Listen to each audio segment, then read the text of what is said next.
How to configure an IPsec VPN from an iPhone on the XG Firewall side.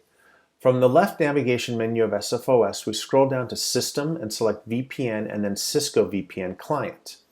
We can now define the VPN settings from this main page.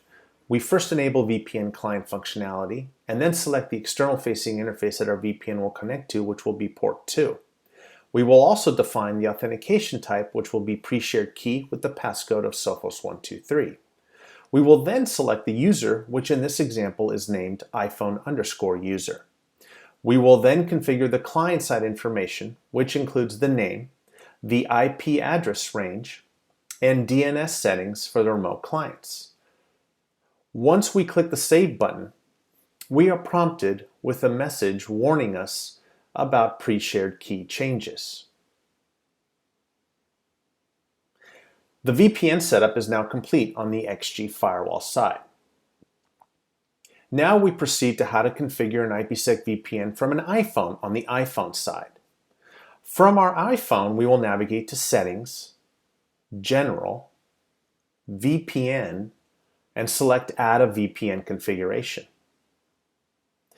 From here, we will select IPsec as the VPN type and then configure the VPN parameters.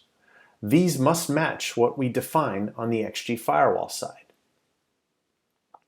The server will be the IP address of the XG Firewall's port 2 interface, which is 207.35.29.149 in this example. The account will be the user named iPhone_user that was created on the XG Firewall side. The password will be the user-specific password, and finally the secret will be the same pre-shared key configured on the XG Firewall. In this example, we are using the pre-shared key of Sophos123. Once we click Done to save this new VPN, we can now make it the active VPN and click the status bar to connect.